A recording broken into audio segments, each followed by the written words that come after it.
Kohberger allegedly stalked one of the victims. That's false. You knew that was false. For anybody who had never heard that before, that question is now planted into them, unqualified representation that Mr. Kohberger stalked one of the witnesses, and that's false. We do not have evidence that the defendant had direct contact with 1122 or with residents of 1122, but we can put his phone in that area. There are many residences in that area. It's a dense population of mostly college-related occupants. Everything stated in this video is my opinion and my opinion only. And just like everything else in these cases we discuss here on this channel, everything is alleged. Hey, you guys. How's everyone doing? Happy Monday. No, it's not Monday. Today's Tuesday. Happy Tuesday. I hope everyone's day is going well. Okay, we're going to go ahead and start listening to this. A little interviewee here. Y'all ready? 21st or December 1st, 2022. This is Detective Sergeant Mike Van Leuven. It is 6 p.m. I'm here with Detective Rich Alderson, and we're interviewing at Sigma Chi. I will start just by kind of giving you a little background about the purpose of these interviews. We call these victimology interviews, and I think I mentioned it on the phone a little bit, but... No, I put what I put on my thumbnail because that is directly said to this guy. Like, Van Leuven speaks those words about Ethan being basically like in the wrong place at the wrong time. He physically says that to him. And at this point, this is on December the 1st. It's only been maybe 2 weeks. Ish since the murders. So the fact that he is sitting there saying that straight to his face, I don't know how he can get away with saying that to him in an interview. We just, at this point, we believe that Ethan was in the wrong place at the wrong time. Oh, but we have to get all of this information. And he's like a hella probing. I don't know how he can say that to him. We're just trying to get a sense from you how you knew Ethan and or the other girls that were involved. And if you're aware of any problems they might have had, any motivation that somebody might have had to try to hurt them, things like that. So first, I guess let's go back. When did you first meet Ethan? It would have been, I saw him during Rush, but I didn't really meet him, but it would have been bid day. I don't know the exact day, but that was last year because we've been. Just a quick break for a second. Some of you guys have known that I get this like concentrated coffee bottle. I've shown it to you guys before. Tell me why it went from $6.98 to $9 something now. It's almost like $10. So I just poured like the rest of it in this cup, and it's like it until I do my next Walmart order. And that's like the only thing that we're out of. And I'm not going to do a Walmart order or go to the store for coffee. So just know that if I'm looking sad, it's because this is my last sips of concentrate for the next couple of days. I should have bought it in bulk. In the house for 2 years. Well, last year, the full year, and then this semester. This Kyle guy is one of Ethan's best friends, is how he's described. When you're listening to the other Sigma Chi interviews and you hear right before it goes silent because someone's being asked about or talked about, it's Kyle. Bid day. That was because it really close to Ethan. The lawn that's right next to the art lawn, or it's right by the Life Sciences building. Anyways. Went there, they drove us to trucks over here to Sigma Chi in the lodge. And that was like they put all of the freshmen on the stage, and then they just told us to introduce each other, and then we went straight over to the whites after that. So that was my first interaction. Yeah, there's no interview for Pete that I've seen, which is kind of weird. What did you think of him? He was dope. He was definitely one of the popular, like, every group kind of has the guys that kind of stick out. That's actually like a really good question, because the only person that we've seen, and this is just a fact based off what we have seen so far. The only person that we've seen have a friend that's like outside of the university that they've been in contact with seems to be Bryan. And honestly, we only even know that now because of the information coming out from his mom's FBI interviews and how she talks about once he got back for Christmas break that he contacted one of his old best friends from Arizona. But when it comes to the victims, when it comes to Dylan, when it comes to Bethany, I think that it's all like college people and like a handful. Maybe like 2 or 3 people mention people from high school, but all those high school friends are now in college with them too. But so, yeah, I don't really think we've heard of anybody that had like a friend outside of that besides obviously like Maddie and Kaylee from way before school. But yeah, I don't I don't think so. And he was definitely one of the popular guys because one, he was just tall. I feel like that has something to do with it. And then just very nice. Like he wasn't a person that's like, no, you don't get to come, like trying to be like exclude people. He was more of like a, those were college girls everyone's welcome more than from the sorority. Not that we've seen. Did he have a lot of friends? Did he make a lot of friends here at the house? Yeah. Absolutely. Did he have problems with anybody here at the house?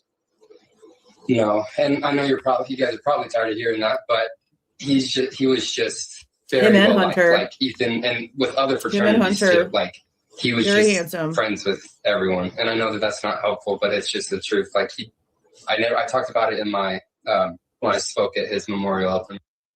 But I've never seen him mad because he just wasn't like a controversial person. He was just like loving and like welcoming, just like Xana, same way. But and that's why this and again, this is just like a side note thing because now this information is just in my brain. That's another thing that really bothers me about this freaking author, guys. Like, I'm sorry if this is gonna piss people off. I don't really give a shit anymore.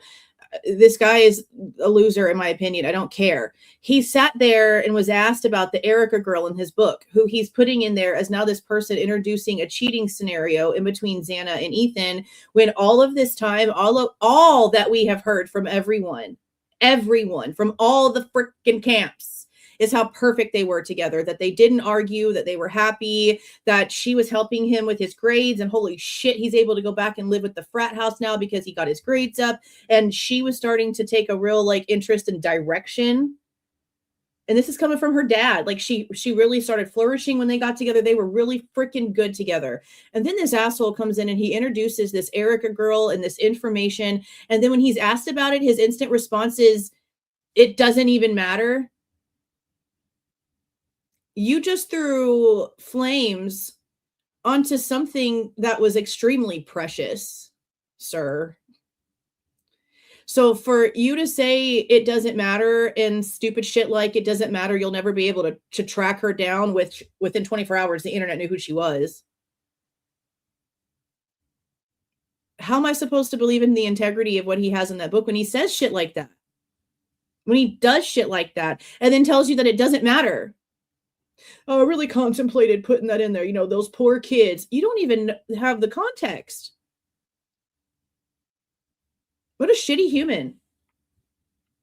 What a shitty human. I've been running through my brain the past couple of weeks trying to think of any sort of reason. Nothing just makes sense. It's just.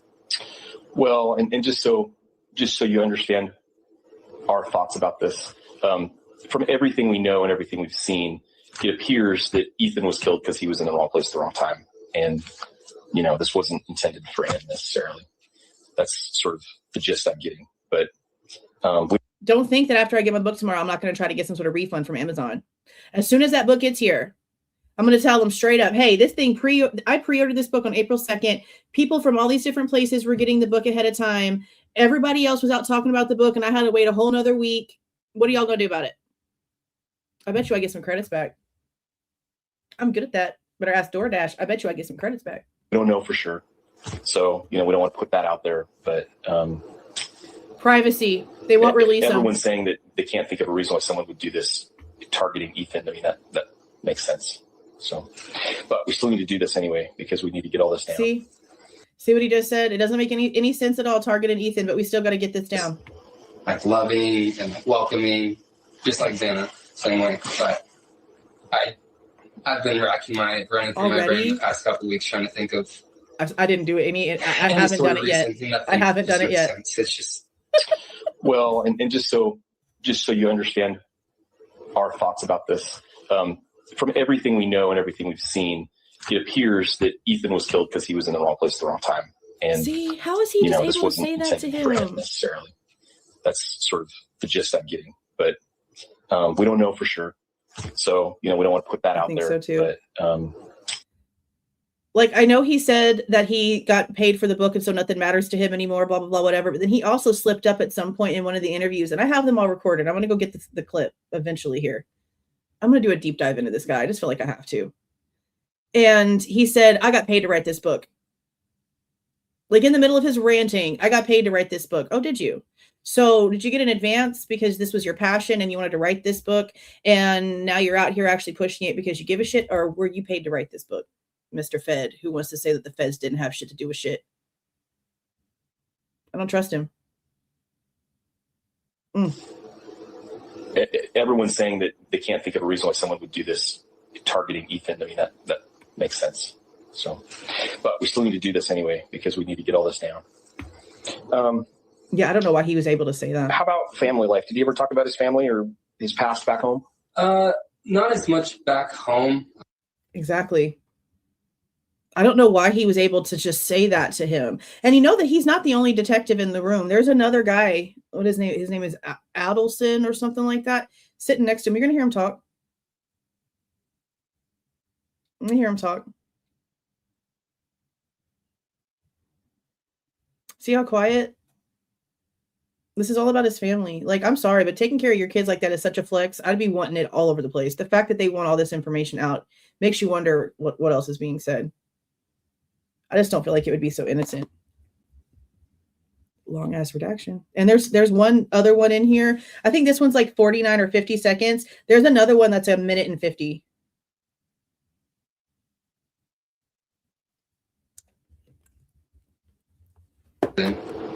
Long.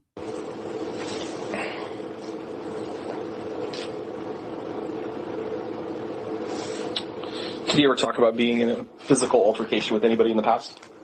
Any fights or anything? Yeah. No. Yeah, literally. So he wasn't a fighter. No. Looks like he was with his size, but no, he was not a fighter. So I understand that he was living in an apartment off campus because he was academic suspension from being able to live here. How did he take that? It bothered him, and he didn't like to show that it bothered him too much. But we were talking here, and he'd spend a lot of time at Xana's. He rarely slept in his apartment, but he would come over here during the day to hang out in my apartment. He'd get down with his classes, obviously for being, suspended academically. So he'd come in here after class, play Xbox pretty much all day, and then he'd go to watch like Monday Night Football, or we'd go to Chapter. But it took a toll on him, like, because if you're academically suspended, you don't get out of little. That really bothered him. He hated that.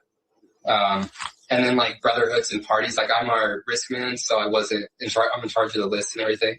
And he would ask me to like leave the window in screwed form so he could sneak in, because with our bylaws, if you're, suspended academic, you can't party with us. You can't come to brotherhoods or anything. Okay. So that being said, why was he at the Sigma Chi party? He snuck in? Because I've questioned that for like a while too, because of what they said was going on with him not being able to live at the frat. But it wasn't like he was like completely suspended from being part of the fraternity itself. So what were the stipulations? What could he do? So what he just said makes me question, okay, so if there was somebody at the door that day, and it was also in Vision, Idaho, and the other guy is saying that he doesn't understand why they even got permission to even have that party, because it wasn't supposed to happen. So this not supposed to happen party also had someone there that technically wasn't supposed to be there because he wasn't supposed to party with you guys. You see how like it just made it like even stranger? Listen to what he says.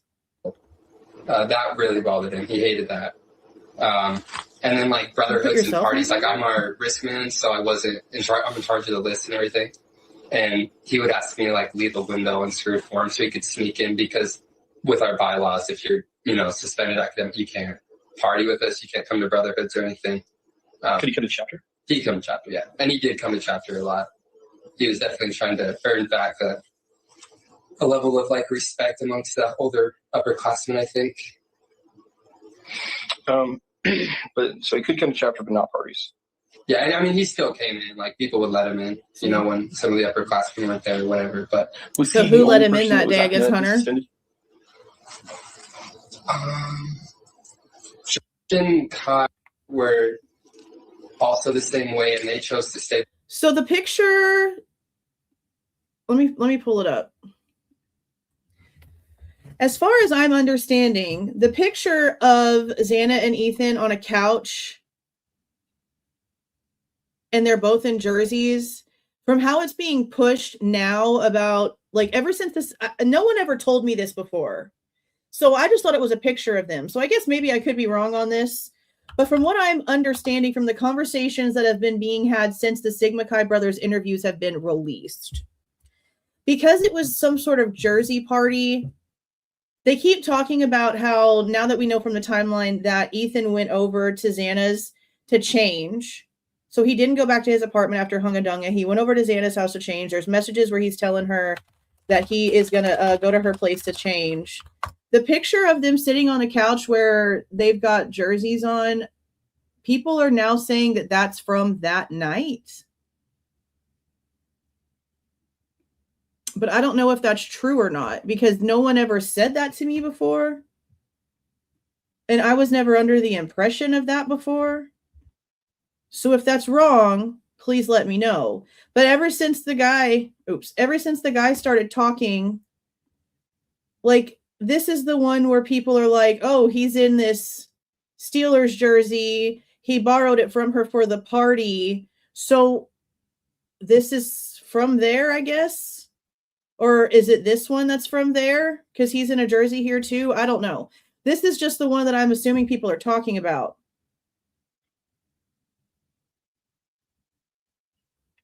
But see, we also have this one where they're in the same jersey. And see, this thing is behind. So was this taken like right before they left to go over to the party? There's several of these on here now of them in the same jersey. This is now 3 photos of them in the same 2 jerseys. Or at least it looks like she's in the same jersey here. Maybe it's a little bit different. So I don't know. I don't know if that was from the party, like if that's what he was wearing over there or not. Now, what's interesting, and I'm just going to be so for real here, I never noticed before that the girls were wearing jerseys that morning. At all. As a matter of fact, let me go to YouTube real quick and open up Officer Noon's camera footage one more time, so that we can take a look at it, because that is something that the Christopher Whitcomb guy mentioned, is that there was no notes at all of the girls' clothes that they had on that morning being tested. And apparently even Dylan's shirt was a jersey. So they slept in them. See, I didn't pay attention to their clothes being jerseys. I mean, Bethany's sort of looked like it could have been a jersey, but I didn't really pay much attention to the style of stuff that they had on. So when that was brought up, that was kind of interesting that, like, they slept in their clothes. Then if that's the case, let me pull this back up. I want to look at this.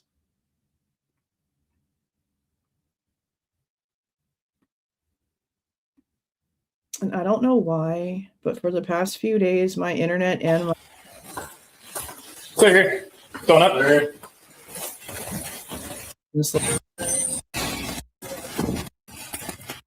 Okay, let's see.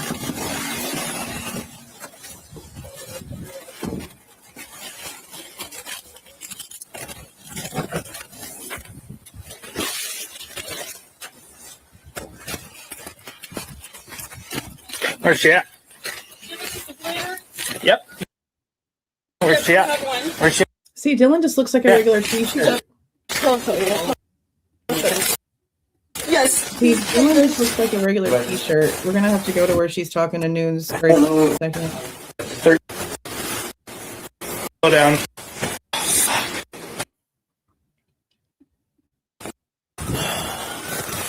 Let me get to where she's standing in front of him. It looks like a t-shirt. Just 1 second. We'll get you up. Okay. It's not really a jersey. It is a t-shirt. People out here. Oh, okay. Nope. Just come over here with me, please. Okay. Yeah, it was a give me 1 second, party. please. That's why it's interesting if, like, they are in the same stuff that they wore to the party and the next day. That's kind of crazy. So this is a championship basketball shirt that says Phoenix 99 on it. It's a t-shirt though. For your feet. Like it's to stand on. Okay, now let's see if we can see Bethany's. Because he said Bethany was also in one. And I honestly, I just never really paid attention to what they were wearing. I think Bethany stays pretty much covered up the whole time right here, doesn't she? Yeah, she does. We're going to have to go back up here to when she starts walking across the parking lot pretending like she wasn't trying to just skip the hell out of there.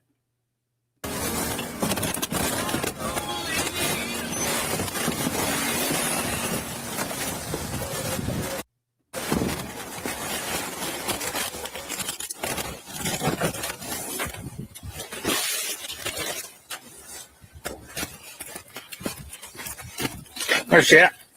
I need to get to where he is back up. Okay, get back. Right, here she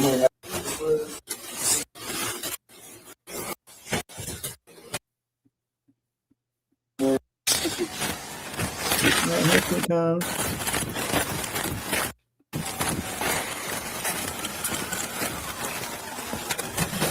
Some people did mention before that they did think that it looked like she had freshly showered. Thank you for the 5 gifted memberships, my darling. That's cute. Thank you. See if we can see what she's wearing here. You know the Fancy numbers. It's a shirt. I don't think it's a jersey. It might be. okay. It looks more like a cottony shirt material. See it? That's a sweater. Yeah. Can you guys go over to the dumpster for me, please? Yeah, they're in sports t-shirts, that's for sure. They are. They're in sports t-shirts.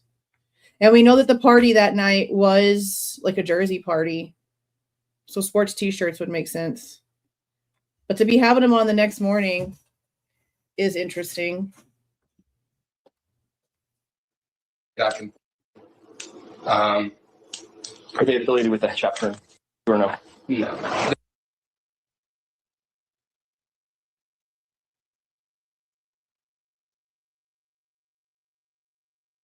This is a reduction.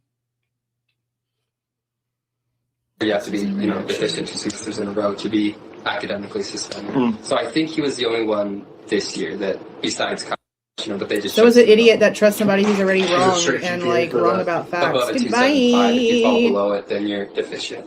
The apartment that he rented off campus, do you know where that was? Yeah, it was. I helped him put his AC unit in. It's right over by my brother's place. I don't know the exact address of it. I helped the. Now, we've talked about where Ethan's apartment possibly could be behind the 76er, right down Taylor, where Taylor meets 95.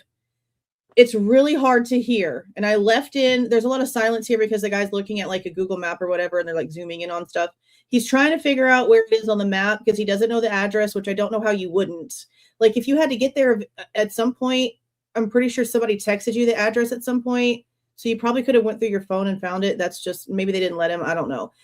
The thing I want you guys to listen to tell me if I'm hearing this right is that he says the words Indian Hills. And we know that Indian Hills is on the opposite side of 95 because that's where they're trying to tell us that the white SV1 vehicle poofed magically after they removed the white car coming into Moscow from Pullman because it wasn't Kohberger's car at all. Like none of it is. So that's interesting because that goes past 95 and that's not the area that we thought. So I don't know if it's like a mistake or not, but I need help listening to this for the context clues about where the apartment could be because you can sort of hear him mumbling about things while he's looking at the map. Family move out of there today.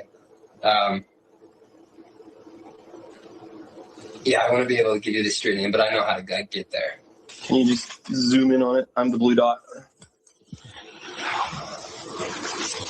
Somebody said it was over by 76. Yes. So let's see here. I think that's Indian. See, that's Indian Hill. I think it was this one. So did he go over the Is that highway or not? The parking lot like this, dumpsters is right there on the hill. Yeah. So it would be not those ones. I live in this one. This one here. I think that one of those two. I was just there today, but. Did he say if you ever had any problems with anybody over there that was? So this is December 1st. Okay, December the 1st.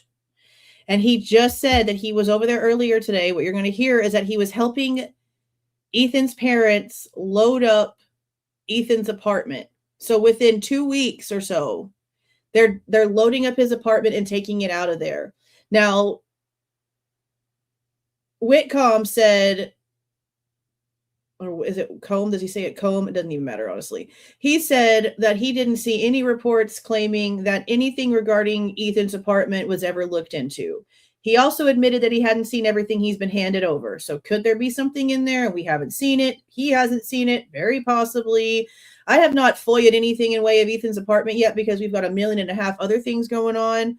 I wanted an address first. I don't know if we're going to be able. Did I send something? I don't think I did. I think I was going to. I don't think I did, though. What do I feel like I've written this email?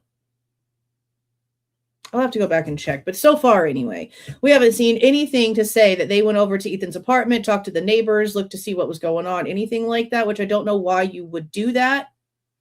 Knowing that it was his residence, obviously he was there enough because he's going to talk about a neighbor that Ethan has spoken to him about from his apartment complex. So he's there enough to have a rapport with a neighbor.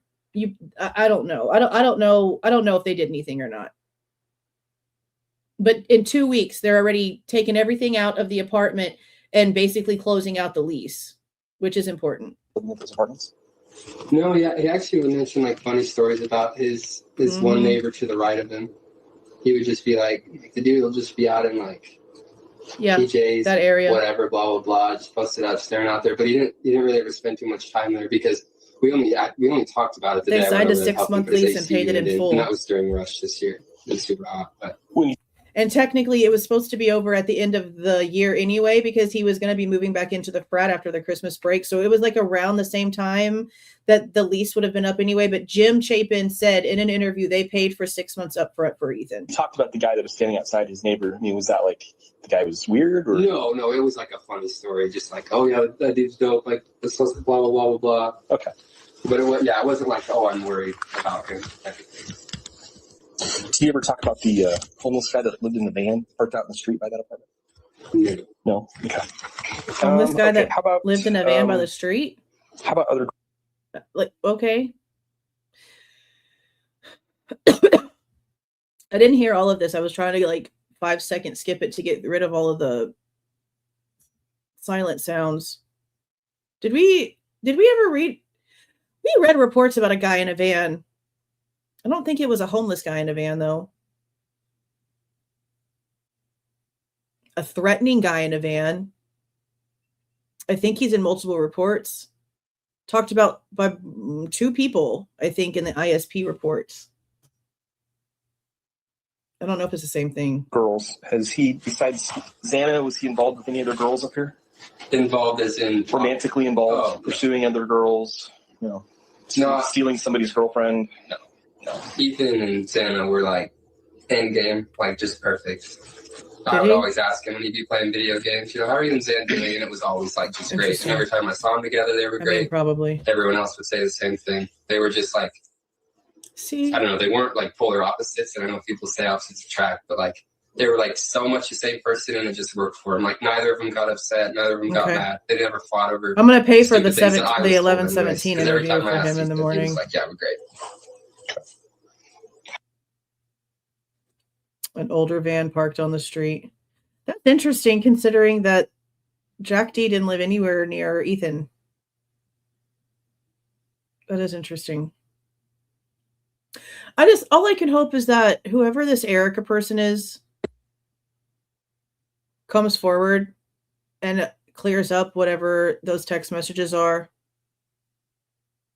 Because it was like so unnecessary to throw that shit in there, especially if there was nothing to verify it, that was happening and it's just like talk and nothing was going on. But it is interesting that his timeline has Ethan and Xana not really being together much that night, not knowing when they separated, not knowing when they got back together as a unit, not knowing when they got back to 11/22. Like, that was the whole reason for us getting that damn footage, guys. Ethan and Xana's freaking timeline mystery was the main reason why we got the 11/12 footage. And that mystery has just gotten bigger. And I haven't paused it. This is just a really long redaction. I just can't stand how freaking ridiculous it is. I just don't understand how we don't have, oh, they got back in connected to the Wi-Fi. Oh, it shows that she was in this area walking up the steps because they came in the front door. Like, I just don't understand how it's 2 cell phones and no information. See that shoe? It could be somebody who was just like running her mouth. For work. How do you make money? See, and I don't know this when they're talking about money again. It's like they don't want us hearing how the Chapins were we didn't talk supporting too much about them because he didn't have to work. Which again is a fucking flex. I don't care. Sorry, not sorry. That's crazy. But no issues as far as him making any big unexplainable purchases. Oh, having too much money. Any issues with gambling, anything like that? Online gambling, betting people money. No, he never was really one of the people that was betting, and the main purchases that Ethan was having were like Taco Bell. Like I'm pretty sure there's still a Taco Bell wrapper this part over right there. Here is kind of strange. I'm but over here eating in this out, part. Qdoba, Chipotle when they go over to Palmer. Is the bag over here? The bag. The Taco Bell bag? I think it's not. I think it's just a Taco Bell wrapper right there. I was looking for a bag with a receipt in it so we can see how he paid. Okay. I guess they expected like weeks drugs. later for there to Do still you be use any trash. drugs besides alcohol? Crazy. I think he definitely would use Adderall. That's just kind of a way to help sober him up. But What was his source of Adderall? you know, he would always say he got it from this. Xana, and I think We'll stop there and I'll go back 20, 30 seconds so that we can start there again. Okay. This would actually make sense considering that he seemed to have had to have gone past. See, it's just interesting because in a lot of the other interviews, they use words like behind the gas station. But we don't really know. But this looks like this could be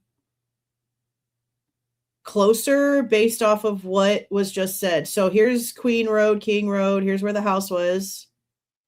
Okay, here's Taylor. Here's the 76er.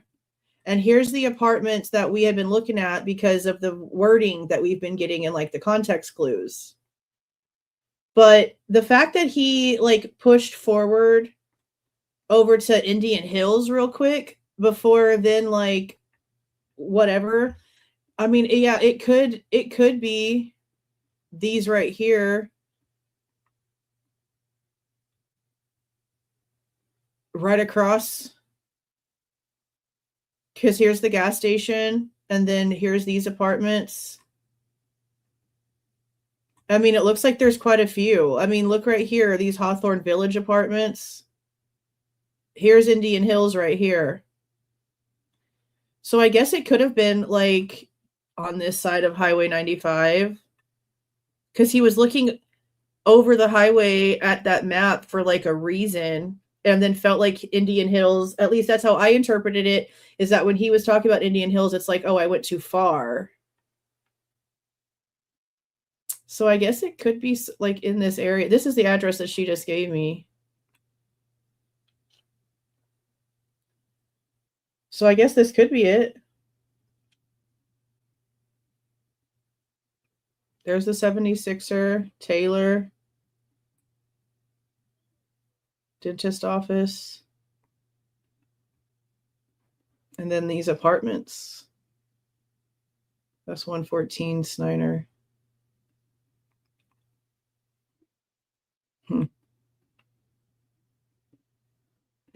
And look here, there's even these. Right here.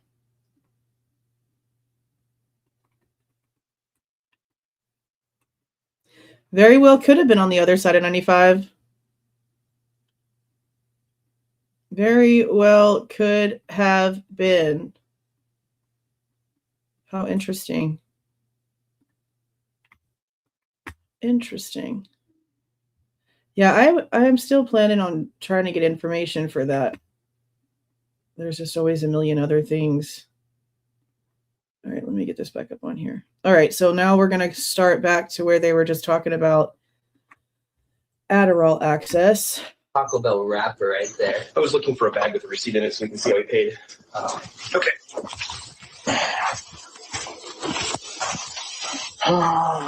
Okay, how about drugs? Did he use any drugs besides alcohol? I think he definitely would use Adderall as just kind of a way to help sober him up. But what was his source of Adderall? He would always say he got it from Xana, and I think, because I don't know. Personally, I've never done Adderall.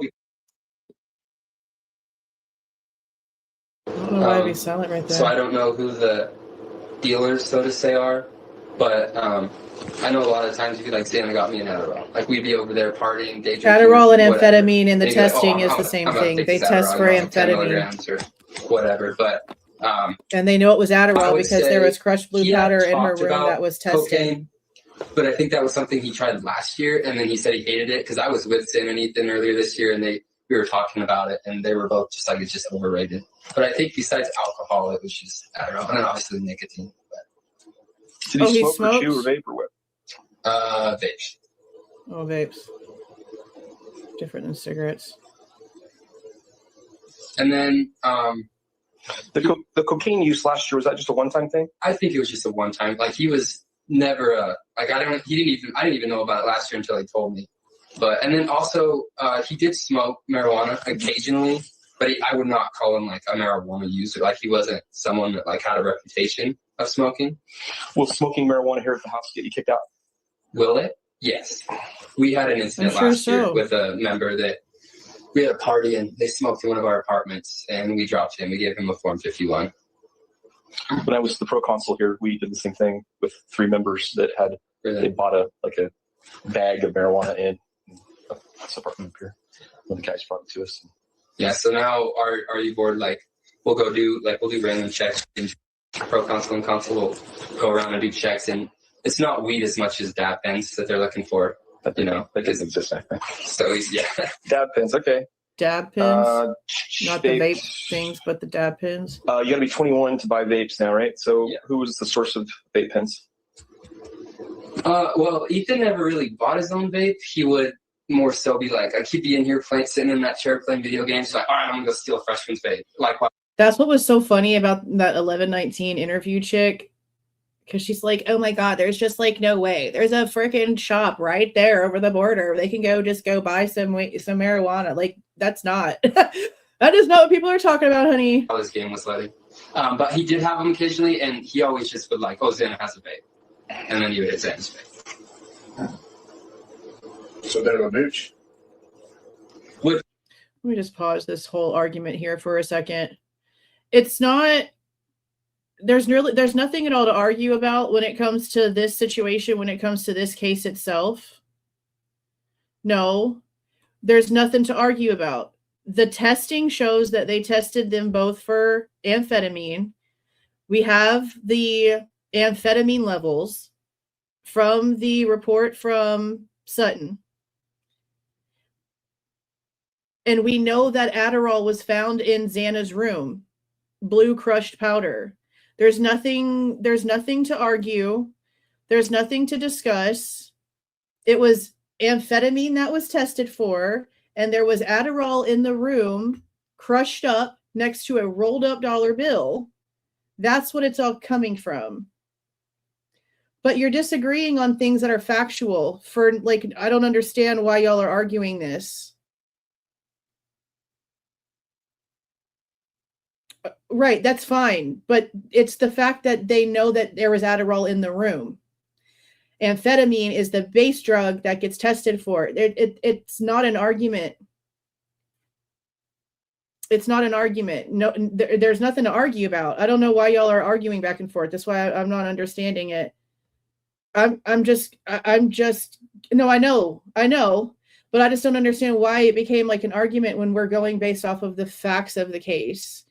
The facts of the case is that their amphetamine levels were tested for. Ethan's was pretty high. Xana's was definitely there too. And there was crushed blue powder on her desk in her room and a dollar bill.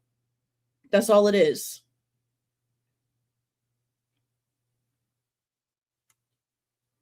So regardless, it was still in their system, and Adderall is what they found in the bedroom.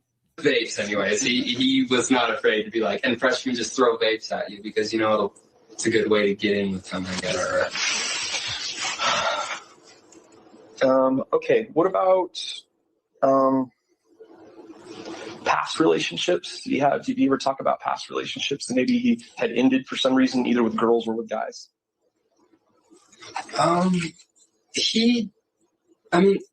Occasionally we would talk about like old girlfriends and stuff, but it's not something that would be like, oh, she had a sketchy family or whatever. Like, they're always nice girls, because I'm pretty sure he had a pretty serious relationship in high school, but you know, that was in high school, and him and Xana were doing so well, so we never really focused on like old relationships, I guess. Not a single person is mentioning anything sketchy going on in their relationship. Get jealous of old relationships, if that makes sense.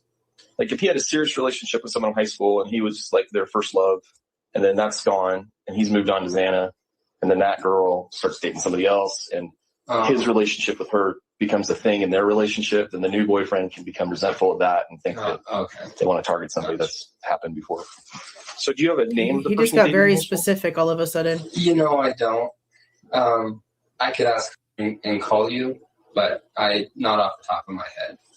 We'll just make note of it. And, see, I'm also questioning that, because now in the timeline that he put in his book, is it Emily sends Xana $14? And it's like, isn't it around? I swear, like it's around the 351 timeline. I'm going to have to go back to the review video that we did so that I can look at it. But now we have like Emily sent Xana $14. I don't know how much they go for. But it was hella in the early morning, around the time that Emily and Josie and Hunter and all them already said they were all awake and hanging out. So that kind of tells me there's a big possibility that at some point Emily and Xana met up for something. And if it was for a sale, and that's why Emily gave her $14, it's around that time. That would have been like right before the DoorDash got there, that Emily would have been either meeting Xana halfway, and we don't hear it for some reason. We don't hear anybody walking back and forth. I doubt Emily would have drove, because she's just right there. But that still puts a whole nother like point of actual contact into that time frame. That's something that we weren't told. We need to readdress the rule. Did he have any medical issues you're aware of? Not that I was aware of, no. Are you aware of anybody that was really into Xana? Lots of people are really into Xana. That's Xana. kind of a hard question, because like everyone loves Xana. Sorry, can I call you back in the middle of an interview? I think it was, wasn't it? More of a romantic. Yeah. No, I can't think of anyone. She was. That's my point right I guess there. my point is like everyone was just so close to Xana and stuff, you know, with the hugging and everything. Welcome back up. Nothing ever stood out. That was like an intimate way, like, oh, like, and Ethan never had any suspicions or anything like that. Had Ethan and Xana been together essentially from the time y'all pledged, or was no? So earlier I think they were going on like 10 months. It was either like 7 or 10 months. I'm pretty sure they started dating second semester. She little Ethan, which I don't know. It's like the exact same time that Dylan is adding a contact to her phone, Emily is sending money to Xana, and Home Chick is walking down to the King Queen Road cross section, the DoorDash driver. All of that is happening at that exact same time.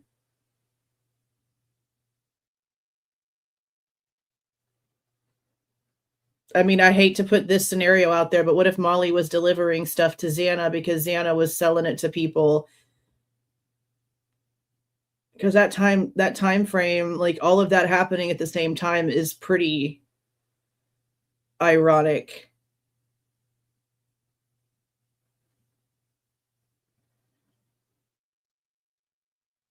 Oh, right before everything would have went down too. And like they've already told us they were awake.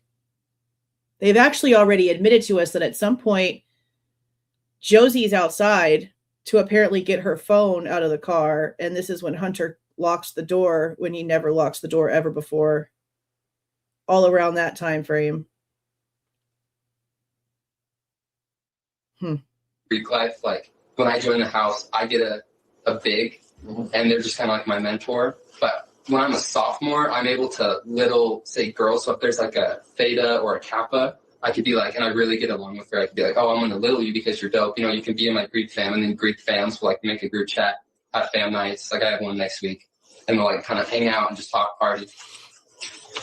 So Xana really liked Ethan last year just as like a person. The thing with Emily and is then crazy. First semester she littled him. So then Ethan was Xana's little. And then they kind of like started, you know, hanging out a lot and dating. Like when they started, there was like 10 nights where they like. Yeah, considering the fact that now it seems as if Xana and Ethan were apart a lot of the night because she's constantly calling him and not getting an answer. She's texting Pete, asking if everything's good. There's definitely something going down that night that they did not want us to know. For real, for real. Welcome, Law Chick. Welcome, welcome, welcome. It's very odd. We're gonna have to do. We'll do a separate standalone video of just that 3:51 minute. Like I've already done it when in way of the contact and Molly, and it's only like a few seconds apart because we actually do have like the seconds now for when that contact was added by Dylan, the Brittany Fernandez lady, girl, whatever.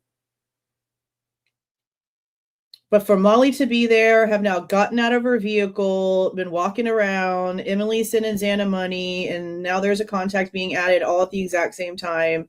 That's crazy. That's like, what, 20 minutes before the 417? Little over 20 minutes before the 417 thud that they mentioned for their timeline.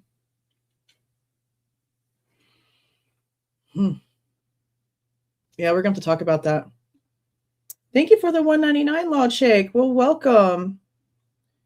Thank you for being in here. Yeah, we're going to have to talk about that. That's just a lot of, that's three things in the same single 3:51 60-second time frame. That can't be ignored. And then they kind of like started, you know, hanging out a lot and dating. Like when they started, there was like great. 10 There's number nights 4 where they like slept in the same bed and cuddled, and everyone kind of gave them a hard time because like when you little someone and like someone's your big, it's kind of, you know, Greek family. So there's kind of like the whole like incest joke, I guess. So people were kind of giving them a hard time about it. And then they like started dating from that. So she was just spending more time over here, and then they, you know, slowly just kind of realized that they had feelings for each other, I think, and then they got together. And you're not aware of the spare anyone room is, prior yeah. to Ethan that Xana had a relationship with, or somebody that was really into Xana? No, well, not a relationship. Like I knew of people that Adam lived with Jack Decor, had hooked up with her the year prior and stuff. Like I'm pretty sure. But that's true. Kind of had a thing with Xana for a while, but not in like a. It was never like, oh my gosh, like getting upset about it or anything. But that's the same that you said that Ethan goes to. Peter, yeah, was one of Ethan's closest friends in the house. Peter, like, he watched a lot of football, and they all kind of were a big group. That whole thing you're describing about having a little that's a girl in another house and having a Greek family, that's all new. Really? Oh yeah. Yeah, their context clues and their questions are Did interesting. you, as far as the same house, did you have a big or anything like that? I had a big brother. Oh. Yeah. But you weren't able to like little. Like not somebody from outside. No, the only person from outside that had anything to do with us was a sweetheart. Now, that was never said directly from anybody over there directly, but it was a giant rumor the first like week or so that at some point, and I believe that that's probably honestly what happened, because eventually, you know, everyone got together at that hotel and people stuck together in groups and talked and talked and talked. It could be a big game of telephone that got misconstrued. I don't know. Dylan looks like the kind that would open the door because there's too much noise and yell, "Shut the F up," because she's trying to go to sleep. You know what I mean? But now we know that that wasn't really the case. She was up right before that, adding a phone contact. There wasn't silence and movement. I mean, there wasn't silence and no movement. There was movement. There was stuff happening. That was definitely a rumor the first few days, that she heard noises like a party and some rummaging, rustling around, music, karaoke, singing, which that part is true. And she opened the door and yelled, "Shut the F up," like the second time that she opened the door or some shit. That was a big rumor. Yep. Huh? But yeah. Anyway, we usually pair up with another house for Derby Days, but that was about it. We've heard that there were issues with some delts with some people associated with that house and with like Kaylee's ex-boyfriend, Jack, who's a beta who lived over here with a bunch of betas in the corner house. Okay. I don't know if you're familiar with that. A little bit, the beta and Delt beef, yeah. So there's been allegations. Which is interesting because was it Hunter or Johnson at Delta? Not major stuff, but like I need to get the Delts providing drugs. Follow that. And the Delts hitting on girls that had boyfriends, and that's getting in fights with a beta, all that sort of thing. Were there any Delts that were going to and from the house where Xana was that Ethan ever talked about? That were like, these guys are a problem, or this guy's a problem, or we had to kick some guy out? There was Chapter 9 is how it's listed, and it's like the table. It's like a table of times, dates and times, and there's two. There's one message that he gets about it before Hunga Dunga, and then it looks like, I think it was like right before 8 o'clock, because it shows the message and then it shows Xana messaging Ethan to let him know that she's going to be taking a nap till 8 o'clock, which we already knew was a thing. Like everyone said that they all got back to 11:22 and they set their alarm clocks and they all took a nap till like 8 p.m. And then he goes to Hunga Dunga, tells her he's going to change clothes, blah, blah, blah, whatever. And then the same exact message, is it getting cheated on or being cheated on? It's one of the two, but it's you are, that's how I put it. I quoted it on the thumbnail. You're getting cheated on, or you're being cheated on, again at 43 minutes after midnight. And in between, they're obviously like getting to the party at some point from what we're being told. But then while this is happening, we're also seeing Xana calling Ethan, not getting responded to, Ethan having missed calls from Little Noodle, and again, Xana calling Ethan and her messaging Pete asking if everything was okay. So we don't know what the hell was going on. We don't know if there was a situation that was actually going on that night, and it has something to do with these text messages, because they've been so freaking mysterious about everything when it comes to Ethan and Xana. Everything. Remember, they even tried to tell us when they were doing all these motions in limine that they didn't have Xana's records, which is what I'm so confused about too, guys. Okay? I'm so freaking hella confused about this. Can we stop for a second? Can we stop for just like a second and talk about this for like a second? Okay. The motions in limine. What did I miss? Holy shit. Viking Nightmare and Carrie both just gifted 10 memberships each. Congratulations to those who got those memberships. Holy shit. That is awesome. Thank you so much. I really do need to start doing more than just like the one live a month. I really need to start doing more members only stuff. A member for over 2 years. Thank you so much for being here for so long. I do appreciate you so much. I appreciate that so much. Thank you guys. That's awesome. Oh my God, another 10. Another 10 memberships. Holy shit. Congratulations to those who are getting those. Do not forget that we do the members only live every last Monday of the month, where we do a giveaway of a hat or a coffee cup or a t-shirt. There's multiple designs for things.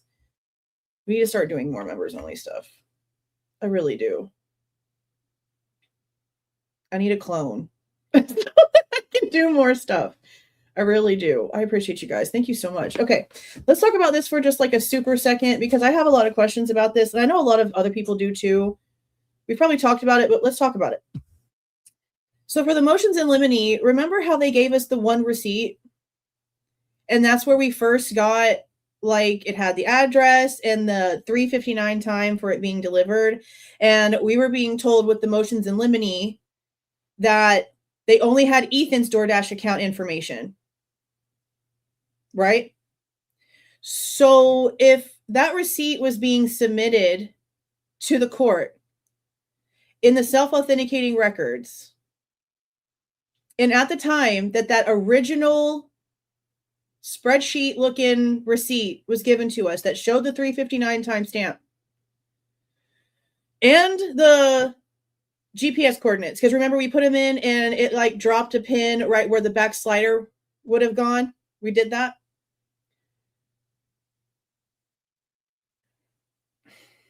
It's so, I don't understand how this happened.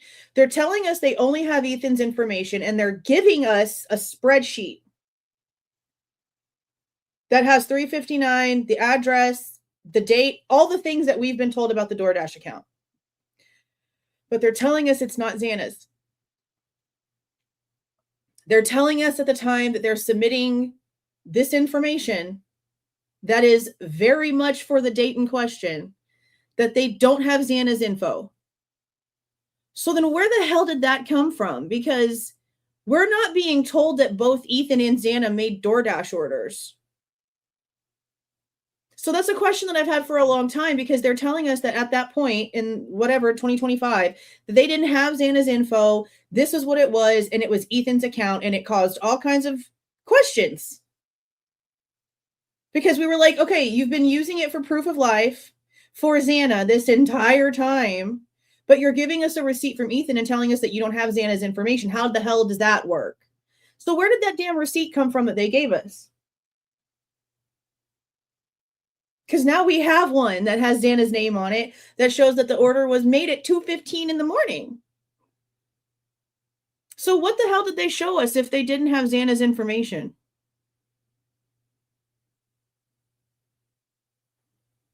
Because that was apparently from Ethan's account.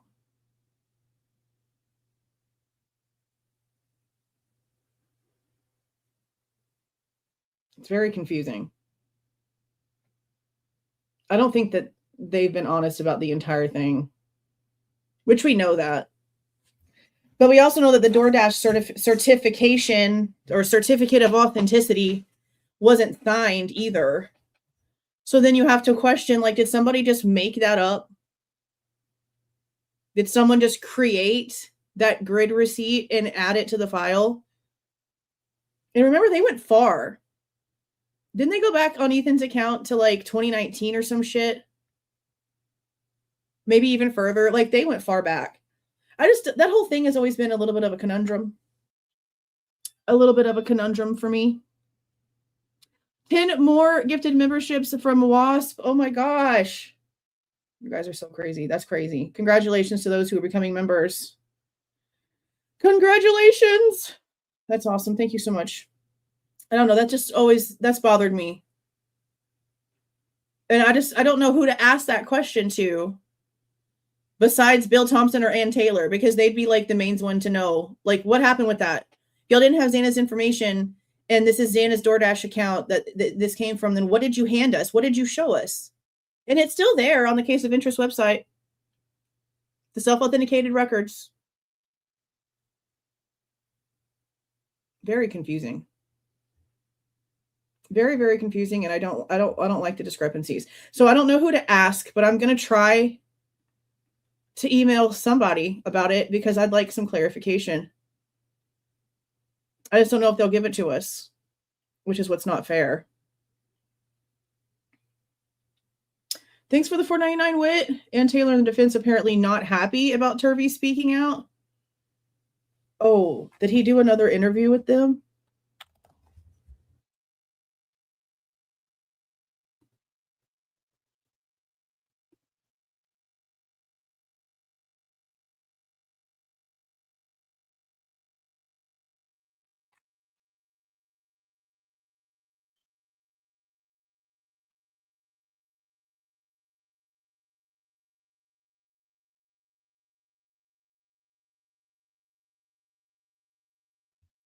Lawyers for convicted killer Bryan Kohberger have taken aim at a forensic scientist hired to help in their client's defense at his Idaho murder trial, asserting in their first statement since he pled guilty last summer that the expert witness violated a standing confidentiality agreement. Didn't I say that?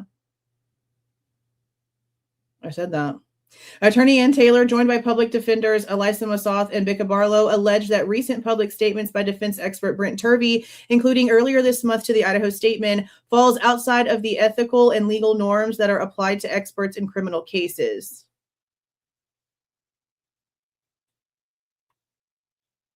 I'm going to have to pull up the article and read the whole thing.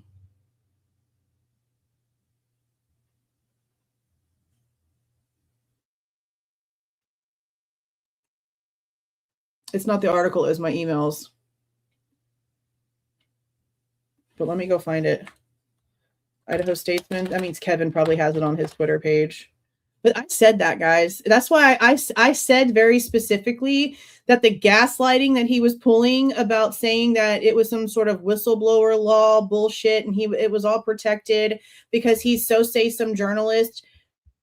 So is Dateline. And there's a leak investigation because there was a gag order. He said himself in every live that he was given this information from his FBI colleague to look at evidence, and the guy was asking him questions about it before the plea. I said that it was a violation because it definitely was a violation.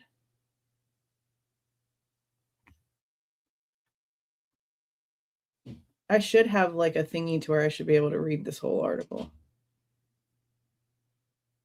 All right, well, I've got the time, okay? So I'm going to leave that open to the full ass article.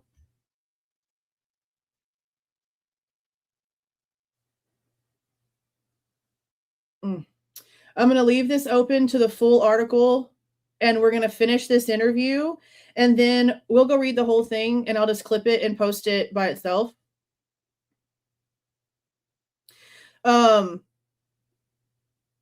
Remember, Elisa Massoth and Ann Taylor just spoke at like a defense attorney type summit thing on the 25th, just this past Saturday.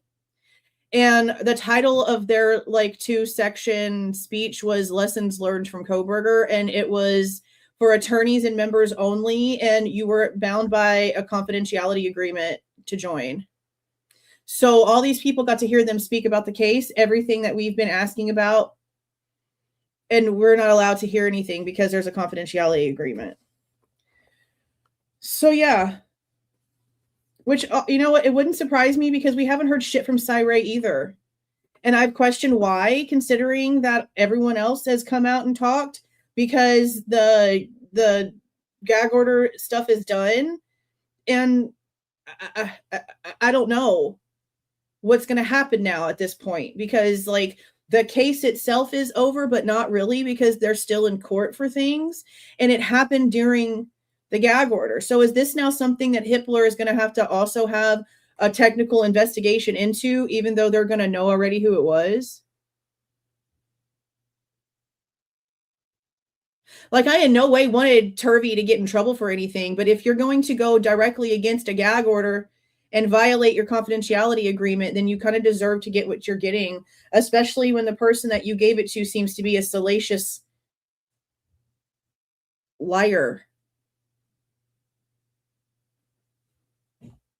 I mean, I don't know what else to say. It's very, very obvious that this guy is just out here to say whatever is convenient and right at the time, and he really doesn't care too much. There's probably better people that he could have given that information to, that have reputations for being in law enforcement, that have a high regard, that don't do what that guy does. Chris Whitcomb was not the personality to put out in the forefront of the problems. He really just wasn't.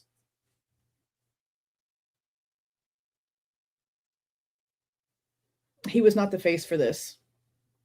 Like, really not. I mean, yeah, technically, I guess, but that could mean how long? you know? Like they gave us one document over the past freaking like 4 months, guys. The ones they gave us in January or right before it was either right before or right after. I think it was right before the 120 pictures from ISP. They ganked them documents right back. It's probably going to be like 4 or 5 years before we're done with all the documents, I think.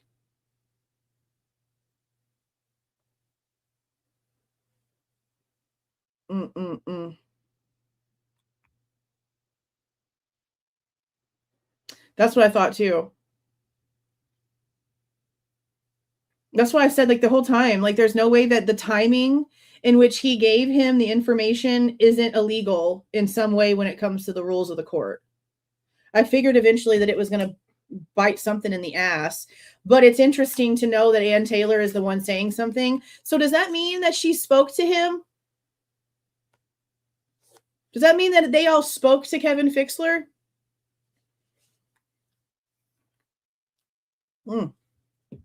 Let's finish this interview. It has about 20 minutes left.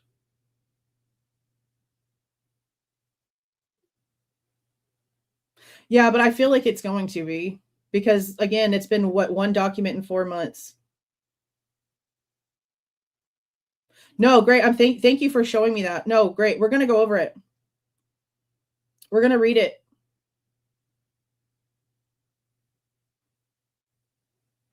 Yeah. Yeah, 3 to 5, I think. 3 to 5. Just because of how slow it's going. And then obviously there's stuff constantly happening everywhere else in this case too. So I don't even know. Okay. Yeah, let's finish listening to this and then we'll just take time and I'll read through the whole article. One kid, his name is, but people call him. Oh yeah, he did. He was more. That Chris was more Whitcomb like he would admitted get drunk and act like an idiot. There was an incident, and I don't recall exactly what it was about, but Rich he shoved an AFI. I want to say she's an AFI freshman this year. She like.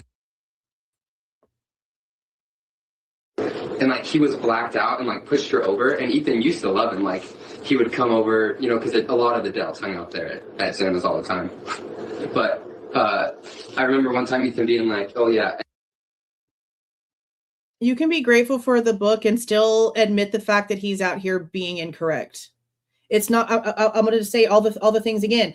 Kohberger has not been utilizing the cell phone towers in the 1122 King Road area since July or whatever of 2020. That's before he ever even knew he was going to be going there. It's not Xana's blood on the side of the pong table. It's an unknown stain F. Kaylee had not moved out of 1122 King Road. There's things that he's out here saying that are wrong. So he's being critiqued on what he's out here saying. He's being critiqued on the words that are actually coming out of his mouth in real time. He's the author. He's out here talking about the book he wrote and getting facts wrong.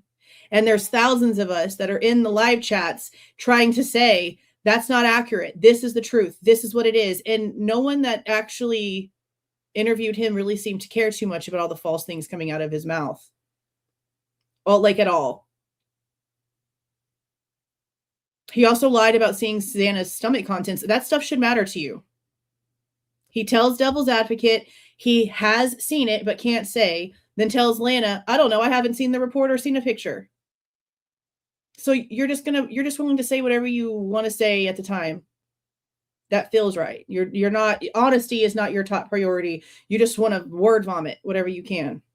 Is how I see him. We're critiquing him off of his words. Okay? And the typos and errors in the book too. I mean, if you know about facts, you should be mad that there's things in this book that are wrong. If you care about facts and you care about this case, you should be critiquing the book the same way that you would critique everybody else coming out here and trying to say that they know some information, including the way that I expect to be critiqued whenever I come out and produce something. The difference, You can go back and look at the shit that I'm telling you that I'm getting my information from. He's saying, trust me, bro, I've seen it and you can't. Na boo boo. That's a problem. That's a problem. And I was like, oh, why? And he's like, because he shoved a girl. He's like, I'm not associating myself with him anymore. So who's? I could point him out to you, but You said his name's. I believe his name is. And is he adult? He is adult, yes. I get that as a problem. What's the game of choice? Game of choice? Yeah. On Let's see. Xbox. This is all Ethan's stuff. I mean, I have an Xbox, but I like a hunting game. It's called Technically, yeah. Hunter Call of the Wild. I mean, he It's might like have a some stuff in it, safe and that's world, great. like GTA, but it's like I've already verified that he's right about there being hair in Ethan's hand. I took the heat from all kinds of stupid ass Facebook groups and Reddit groups calling me all kinds of damn names and conspiracy theorists and blah, blah, blah, blah, blah, blah, blah, blah, blah, blah, blah. Crazy ass attorney over there on TikTok, da, da, da, da, da. All the bullshit. Because I verified in the documents that he's right about there being hair in Ethan's hand. Well, I can also verify in the documents he's wrong about several other things. We're going hard on both sides. Like we always have. with hunting, like the wind direction, they can, like smell you, things like that. But I don't play a whole lot. Yeah, people call him. So that would probably be him. And he was a nice kid. He was just kind of like, I don't know. Got too drunk. And after that happened, Ethan just didn't tolerate when people disrespected like girls. And he wasn't like I said, mean about it or everything. He would just be like, you need to leave. But there were never really too many nights. The families get the redactions too.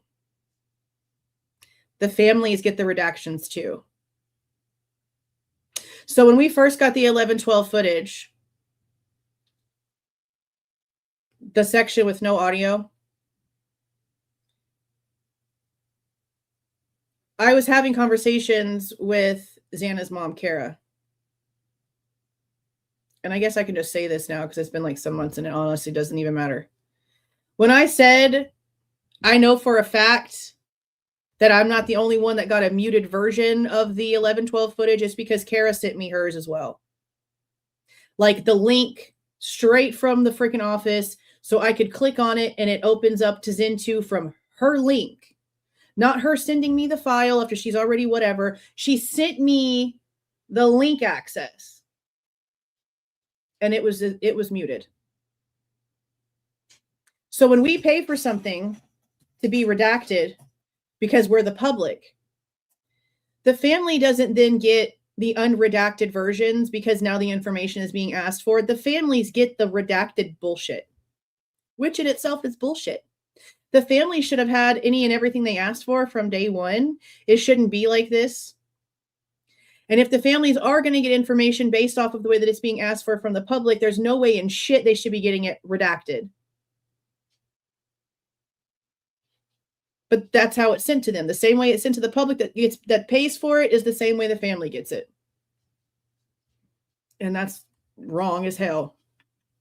Beyond wrong as hell. Like that, where there was like altercations. That's or anything. Go ahead. I can't tell if that's a lighter. So I obviously hung out a lot over there because me and Ethan were so close, and I got close to Xana through Ethan. Maddie I just knew her as another Pi, and I'd go over there, but I didn't really talk to her too much. And then Kaylee just had a dog, so I would talk to Kaylee about her dog because she had a dog over there for a while. Both really sweet girls. Kaylee spent a lot of time upstairs when we partied. And then I remember like one night she came down upset because that's what I said. I said, no one's going to care about what is wrong when the source of what's wrong is wrong. Does that make sense? When the person coming out trying to give us factual information about what's happening is also out here giving us wrong information that can be proven with free public access, that makes everything else that's being said that might be real hard to believe and a lot less credible to anybody with a working common sense mind. That's why it's important. Cops have been called and they had gotten like a noise complaint. And then they said if they had to come back, then they should have been given they were everything. Gonna find the house, $600 or do whatever. And then they had to come back because, we were playing music and everything. But besides that, Kaylee really just spent a lot of time upstairs. But Maddie would be around the parties quite a bit with like, Bethany. Katie was upstairs off limits to people that were there for a party? I mean, they never really said it was off limits, but like no one went up there. Like we would be like right in the main living room area, and then people would chill in the kitchen. And then when it was still warm, we'd play like Pong outside and stuff. Did the majority of people or most people that attended these parties, did they know that Kaylee's bedroom was upstairs?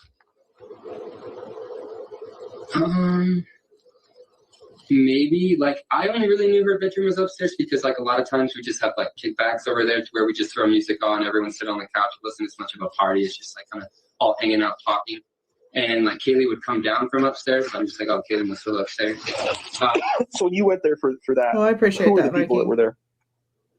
When I would go over there just I appreciate that. To hang out. It was usually, I almost always saw, and then Xana, and her boyfriend were there quite a bit. Obviously Xana, and then a lot of thetas would come over. I always felt like, I don't know if I'd be able to really give you too many names, but it was mainly them on nights like that. Maybe would come over with her friend. These are grown adults, by the way. There's one other theta that was close, but that was usually like the group. Yeah.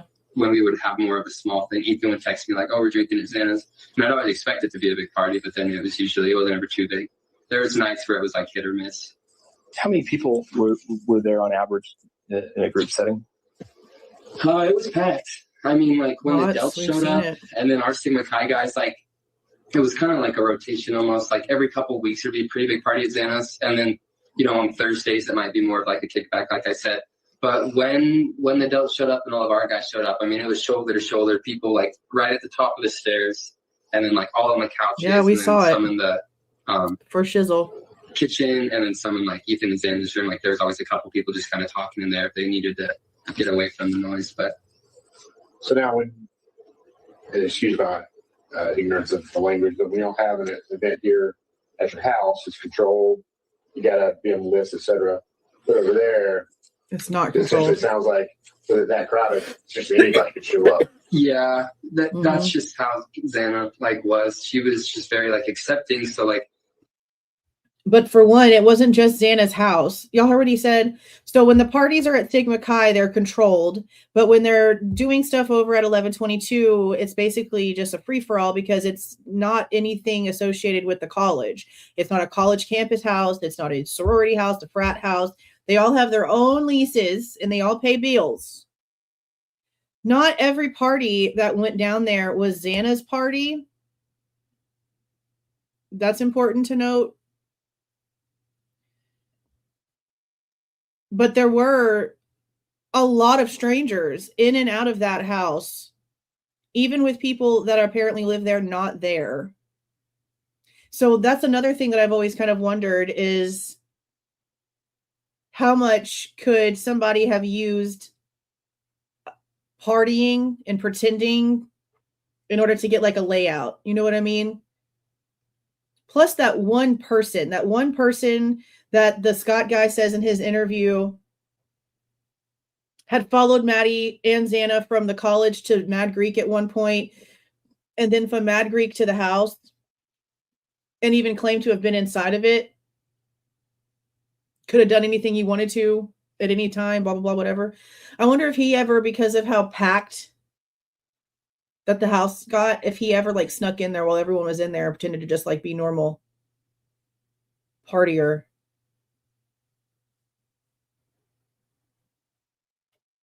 I just feel like with the sliding door and the front door and the fact that we know that the lock system wasn't working and all kinds of people had that code, it'd have been so freaking easy for just literally anybody to just walk around and nobody would know.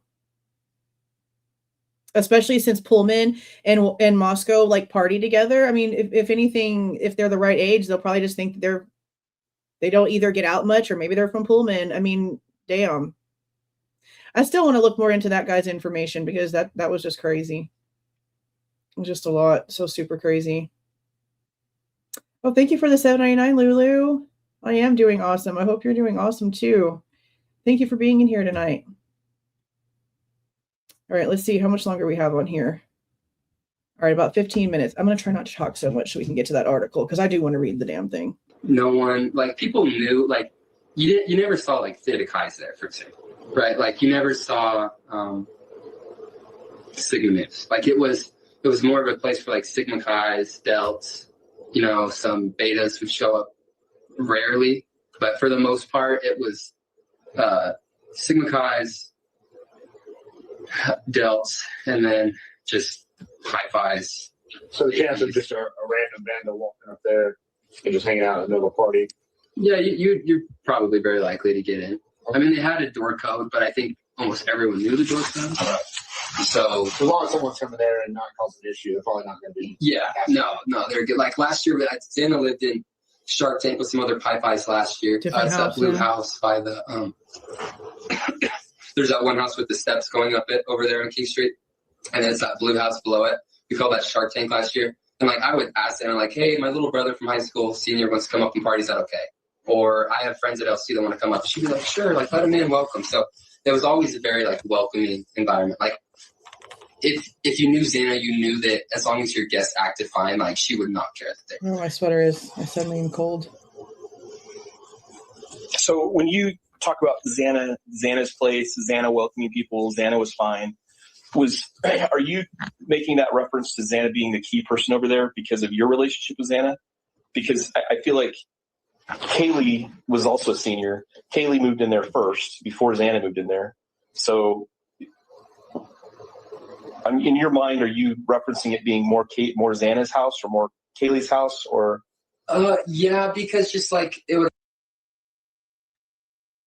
But barely.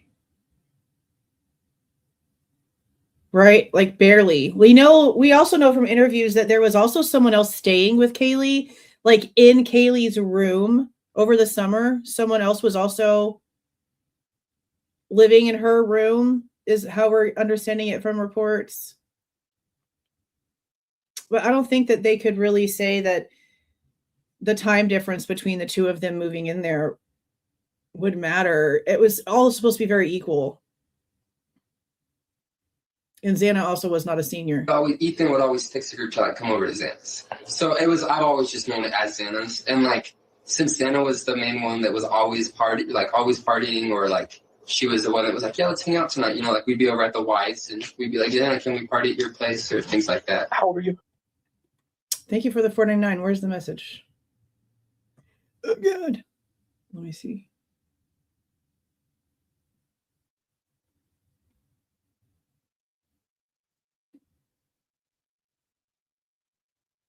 Yeah, I don't see how So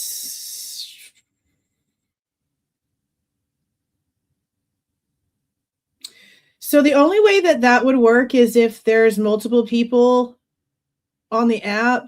No, I've heard people talk about it. It's okay. I don't know anything about it. But if there is an app for that with that name, which is odd, let me look it up in the first place. The only way that would even be possible in my mind is if whoever is like studying together in this app can message each other through the app.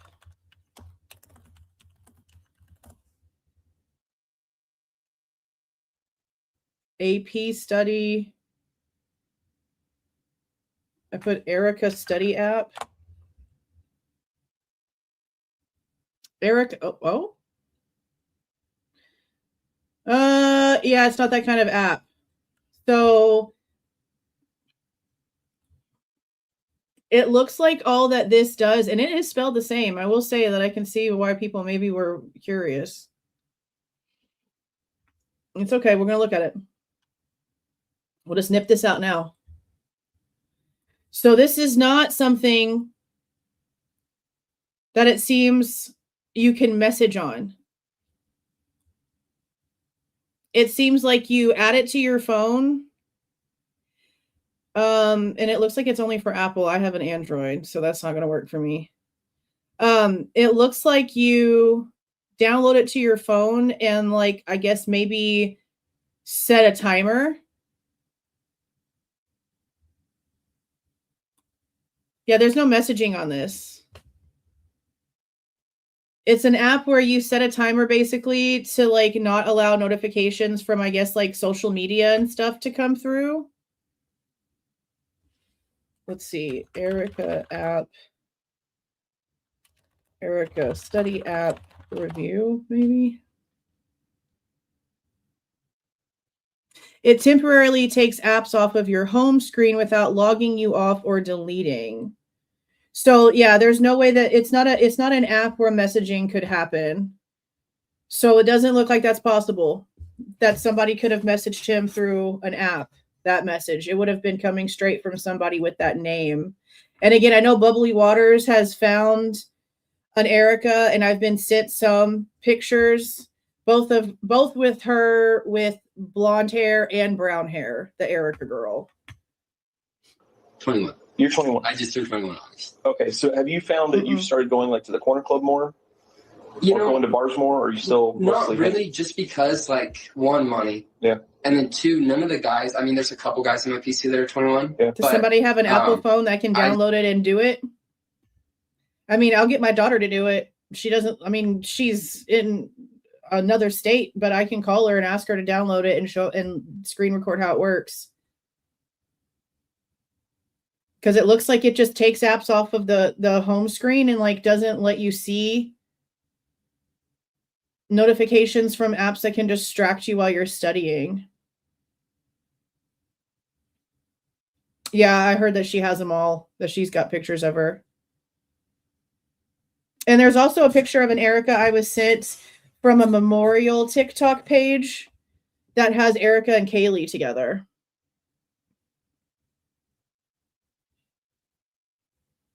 Yeah, try it out. Download it and see if it has anything that will, I guess, because to me, like for it to come up as Erica, it would have to have like a messaging notification that would pop up with it being like that actual name. And if it does have some sort of chat thing, then I guess that would make some sense. It's just called Erica. Erika. Erica app.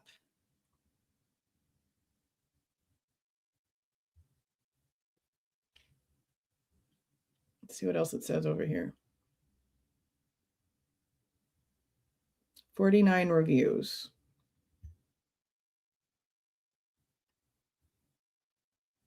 If you're looking for 4 months ago, if you're looking for a really easy way to take time away from your phone, especially the more addictive apps, then this is the one to download. It has really changed my habits, and I recommend to anyone, particularly any parents who want to demonstrate healthy social media behavior, phone use with their kids. A year ago, if you're looking for a really easy way to take time away from your phone, especially the more addictive apps, blah, blah, blah, it's the same damn thing. Really easy to use when needing to focus. Apparently, you can only do 3 study sessions a week for free, I guess. This one says, don't bother downloading ugly, useless, full of bugs. This one says, I use the app to switch off when studying for my exams, and it's amazing. It temporarily takes apps off of your home screen without logging you off or deleting them. App was okay, good for studying. However, there were a few glitches. When I created a selection for studying, I chose for it to hide my apps so I didn't get distracted, but it still showed them, and it no longer worked. So I had to keep creating a new selection, which was a pain. The scheduled switch offs are brilliant. I love this app. I love how it hides the apps of my choosing from view. So even if I look at my home screen, I'm not able to access them. It means I can really focus on what I'm doing without just no one's mentioning anything about like messaging. No one's mentioned anything about messaging.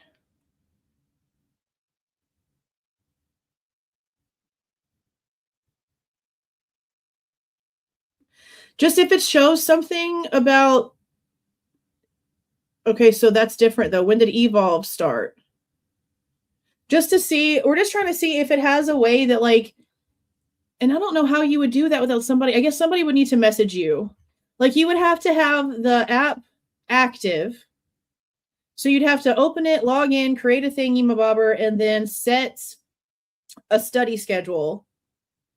And then somebody would need to message you, and then we would need to see how the notification pops up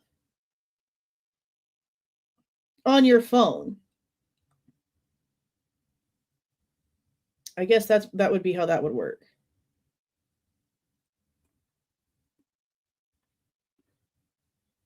Now you said this other thing was called Evolve by Erica.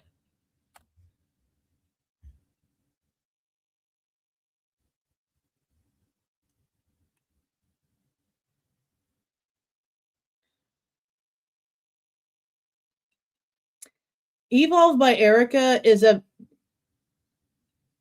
meditation teacher that teaches you breath work. It's definitely not the same thing. That's definitely not the same thing. Yeah, it's definitely a text message. I just want to show, we're going to look at all the things. And if that's what's being said right now, and we can disprove that by showing what it is, and showing what this app that people think it could be doesn't do, then that'll help alleviate some of that stuff.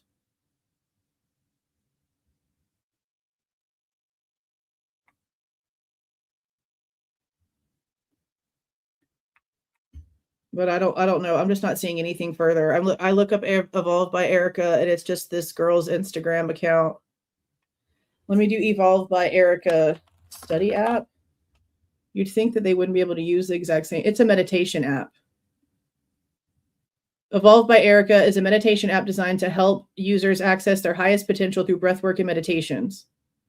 You can access on-demand videos anytime, anywhere, and the app is available for use in the App Store and Google Play. Virtual Wellness Center.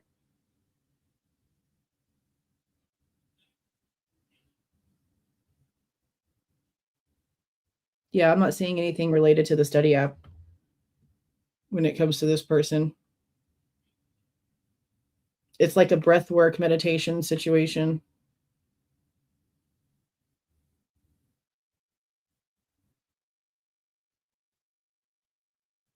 Yeah, I wish that there was context.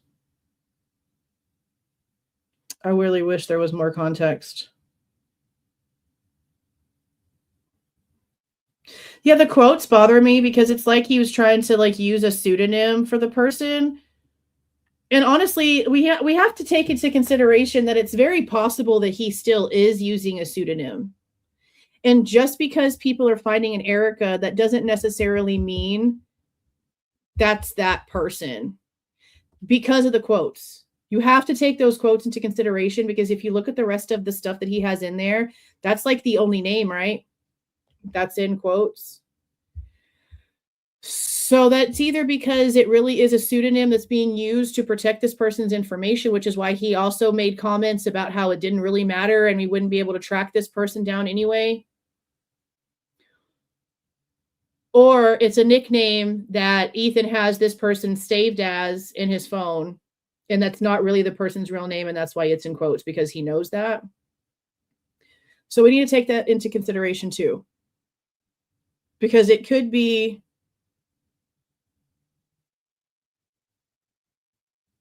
a fake name all the way around, and the Erica girl that's being found might not be really her. It might be, but it might not be at the same time. The quotes are what bothers me. The quotes are what bothers me. I just didn't really enjoy going with some of the upperclassmen because, yeah, I get along with them. Everyone gets along, but I was just I'm just going to wait because I transferred from freshman year, and I joined the house last year. So I'm pretty much older than everyone in my BC. Yeah. But I didn't, at BC, I didn't really get my, house parties and, playing pong and, just a house and just right. that, right? I didn't want to just go straight into the bar scene. So I definitely try to spend as much time at, the Whites or Xanas or out of house, alleys, out of houses versus I have 2 more years still. I can go to the bars and my BC can go. Yeah, that makes sense. So now the Goncalveses want to talk. As of 13 minutes ago, they posted on their Facebook page, very interesting article about the book. Sounds like someone might be in trouble. And that's the first thing that they've even bothered to mention about the damn thing. I'll show y'all the post. Like, people have been talking about this book since April, the beginning of April. We're in April, the beginning of April. I purchased it on April the 2nd. See?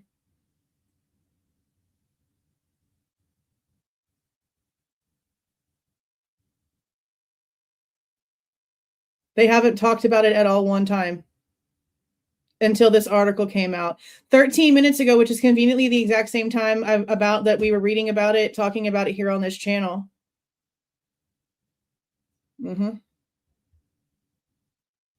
Turby. Because he gave the information to Christopher Whitcomb while the gag order was still in place and while he was still under an NDA. I mean, he's discrediting himself, don't Sam Cope. He's discrediting himself. Christopher Whitcomb is anyway.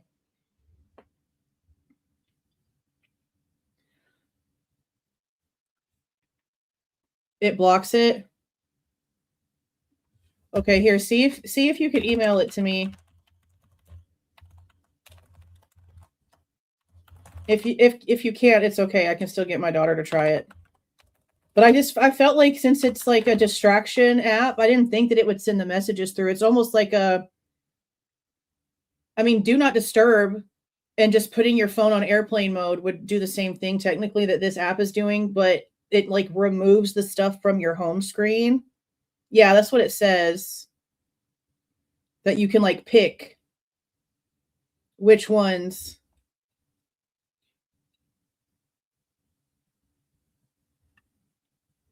Yeah, so it wouldn't make any sense for it to.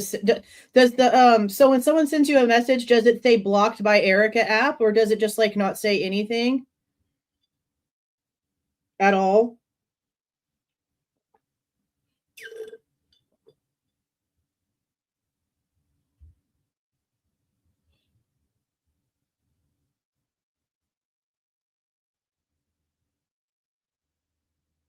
No. So it just straight up, nothing shows up at all. It literally just block, block, block, block, block. Okay. It just shows something was delivered on the other side. Interesting. So yeah, thank you for that. That definitely would show. That would definitely show that it does not send a notification when a message comes in if it's active. So the possibility of it being that Erica app is definitely out of the window at this point. Because it literally just stops you from being distracted on your phone. Well, awesome. If you have the read receipts on, then it won't show until you turn off the study app. Okay, awesome. Okay, I'll check my mail here in just a second. I appreciate you doing that. Thank you so much. That's awesome. Okay, let's go ahead and finish this, and then we'll go read that whole article. Okay. So Xana was the center of the get-togethers over there. So Kaylee and Maddie didn't have parties over there. I mean, I don't think Kaylee really cared too much because, like, she would just come down and meet people over, and she would, like, grab food or something, and then she would walk back up. And then Maddie was always partying, too, for the most part. Like, when I would see Maddie there. I didn't see Maddie there all the time, but, like, I did see her there enough to where, like, I'd recognized her and been like, oh, Maddie lives here. But what about... They were there a lot. They was always down to party and was right there by her side. Any unusual incidents happen that you recall? Anything over there? Over there, over here? Anybody have something stolen? Anybody have a window get broken? Vandalism of any kind? Not this year that I can recall. Last year we had problems with. We had some betas. There's a beta in Delta apartment over at the Whites. Mm-hmm. And we had like $4,000 worth of stuff stolen. A couple MacBooks, like MacBook, our Pro Console. His MacBook was stolen because we pinged it over there at their apartment. There's like a $400 charge at Pullman Walmart at like 5 a.m. But so somebody stole a laptop, a MacBook here. Yeah, that was took it over there. But yeah, and then we also had guys break in and steal some of our like huntsman trophies. Guys, I want this play. And I think that was probably more of a freshman thing that the house betas told their kids to come steal it, but not anything this year that I'd say is like unusual. Okay. Was Ethan a religious person? I never went to church up here.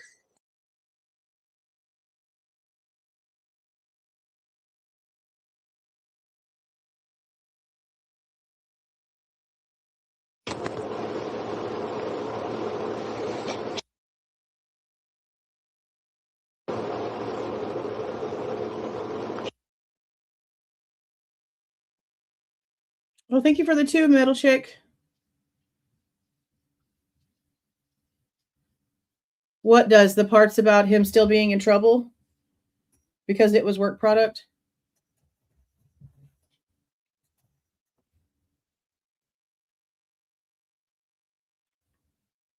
I mean, that's pretty much like the assumption that we came up with. Do you ever see anybody around campus that's wearing a large knife? Mm-mm. Have you ever seen anybody with this knife? No. Now, remember, I FOIA'd ISP for this exact information because Home Dude over here likes to say, this knife, this very intricately detailed leather, whatever the hell he keeps talking about. This knife, the knife, the knife. Most of you guys already heard the update for that, but they did tell me that he was just showing them some stock knife photo on his phone. They don't even know which one it was. Basically, they just let him pick whatever he was doing, whatever he was doing is whatever he was doing. But he was able to just show a stock photo on his phone and say, this knife, the knife, look at how detailed this leather is. And technically, the investigators don't even know if he's showing one that matches the sheath that was found or not, because they didn't give it to him to use as a reference. He apparently just did it on his own. So that's just wonderful. Wonderful. There was a stalking incident with a pike that happened last year. Actually, I think it was earlier this year, regarding someone at the Whites. Did you hear about that? I did not. Okay. Any talk? Did you hear any girls talking about the stalkers or anything like that? Not really. 2 of the girls, Xana and Maddie, I think, worked at the Mad Greek today. We were talking about working there, if they had problems with anybody at work. I never talked to them directly. I mean, Ethan was talking about because he get free food. But I never heard Xana when I was around her say anything about that. She seemed to enjoy it. All right, I have to send it through like a scanner. The video, I'll have to send it through like a scanner because it's not letting me just like straight up open it. And I have to be really careful with my files. So I'll get it scanned in and then we'll take a look at it. Because she'd always be smiling when she got back from work. Okay, we'll look it up. Did Ethan have a job at all? No. I got here? Yeah. No. What was his major? I think it was business.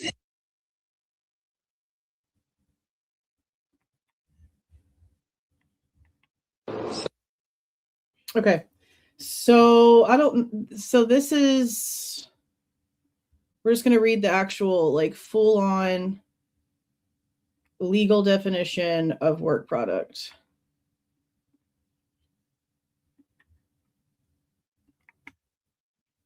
Okay. The legal definition, make this bigger. Okay. The legal definition of work product refers to materials prepared in anticipation of litigation, which are generally protected from discovery by the opposing party. This doctrine, rooted in the Supreme Court case Hickman versus Taylor, ensures that attorneys have the necessary privacy to prepare for trial without the risk of their materials being accessed by the other side. See, this part right here, because of the things that Christopher Whitcomb has come out and said, doesn't match. Because what Turvey apparently went and did was get Brady disclosure information from Moscow PD. So that wouldn't really work with that, right?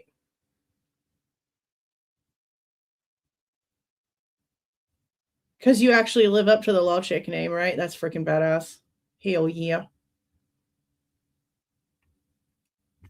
So I'm not sure. I'm not sure if it works for this.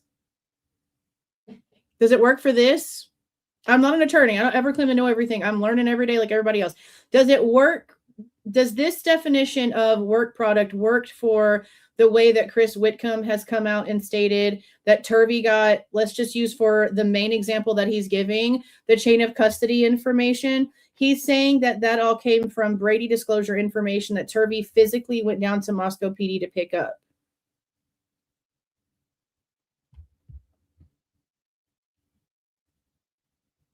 So I don't know if that, I don't know if that falls under that, since it's a defense expert going down to the opposing party, which is the police department, and picking up information. Like, right, it's not the same. Right, like I didn't think so.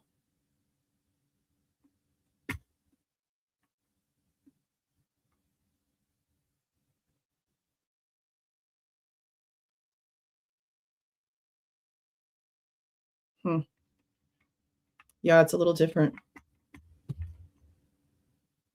I thought so. Because he is using that word in the book for like a lot of stuff. Like it'll say like Explorer, Ford Explorer logs, Ethan's cell phone, that kind of stuff, like off to the side. And then some of those pieces say work product. Oh, it is interesting because that word's being used with stuff. So, and the definitions and the very specific definitions for words are extremely important. Extremely important. You're not wrong. Not wrong at all. Okay, let's finish listening to this. I feel like we're talking about like so much stuff that we really haven't paid much attention to the interview. But this also has been out for like a week. The majority of you guys have probably already heard it. It is for free without me interrupting it every 30 seconds over on Connor's channel. But there's just so much going on right now. But let's try to get through the last 9 minutes. And then we're going to deep read that damn article. Right now we're in a long redaction.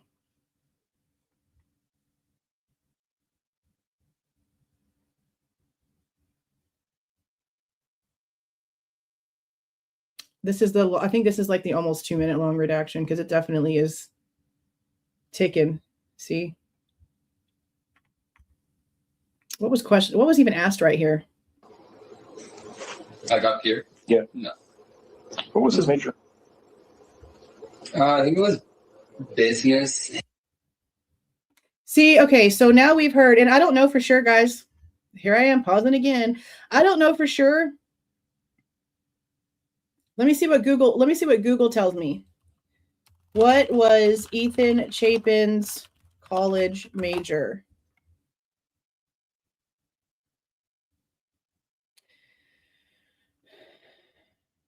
Okay, so they have recreation, sport, and tourism management in an article from WFTL Local. And that's basically sort of what we've heard all the way around. We've heard sports management and like sports stuff.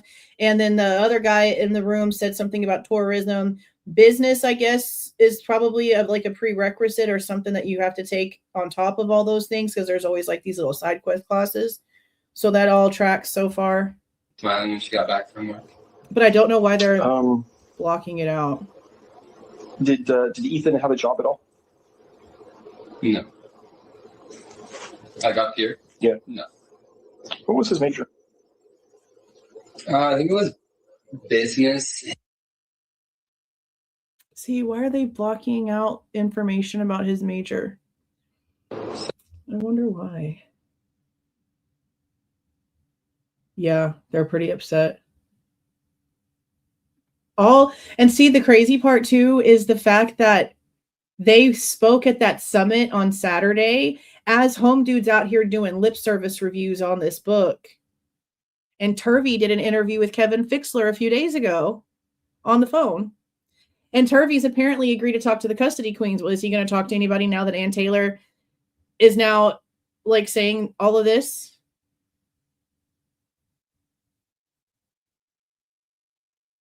Like, I think at this point, the defense just needs to come out and make an actual public statement about the case itself.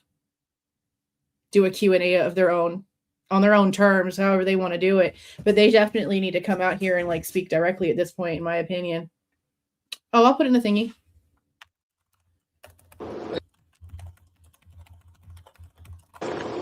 Did Ethan talk about taking any trips this summer or doing anything interesting this summer? Yeah, they really need to come out and just make a statement. Is it just from the article, or is it like her own statement? Do you have plans to take any trips that you know? Let me look see if I can find a statement directly from her. No, I mean, we had our data sig thing we did with the auctions for Derby Days where we all put on a skit.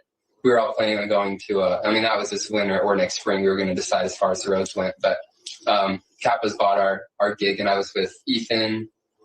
Okay. So he is mentioning an actual statement. So let me see if I can find the statement itself. I don't want to just hear the interpretation from him if we don't have to. And our date for the thing was weekend getaway in. So we were going to go to their place. Ethan's family has a place. Yeah, I think they like just built it because the funeral was in for the memorial, but they moved it. And I'm not sure if they're fully moved in yet, but they were talking about like being fully moved. Like, are they going to move there full time? Yeah, I think that's the plan. But they're going to still operate their business. I don't know. I didn't really talk to Ethan about like the specs of it. I just know that they have a place in. Okay. And I mean, they grew up in, but I know that they were talking about it. Ethan said it was just like a super sick spot. So when we were trying to find a date idea, I'm like, why don't we just go to your guys' place? Did Ethan talk about where he wanted to live after he graduated? No, we never really talked about that. We were trying to live together next year. Me was like, we got to get on this shit now, blah, blah, blah. We were going to try to get the old Shark Tank, that blue house over there. The AKLs have it right now, but we were going to try to get that. But as far as like afterwards, I think he was just going to do whatever Xana wanted to do. You think you plan on marrying her? It's a heavy word for some college age people, bro. It was just like so easy for them that I think that like he was like, I just don't see myself without Xana. I mean, he wasn't a guy that like openly talked about his feelings a lot, you know, like we would talk about him, but I just think that he realized that like how good Xana was for him and like how well they got along and interacted that he never really like looked elsewhere. Yeah. Okay. Rich, what did this? Just a couple things. One, obviously we can't control what you talk about when we're done here, but we do ask discretion because in a lot of these cases, when we're doing this, when people hear about it, they make assumptions of what we're looking for, which is not always the case. So just we just kind of ask your discretion when you have this conversation about that to talk about later. And it would be better to just not talk about it at all because it may color it may color some of the other brothers. Okay, so there was a statement written by the defense team sent directly to the statesman. But instead of them actually like releasing the statement itself in full, he's basically just like writing a commentary piece on it and putting pieces of it in there. I wish he would have just released the whole freaking thing.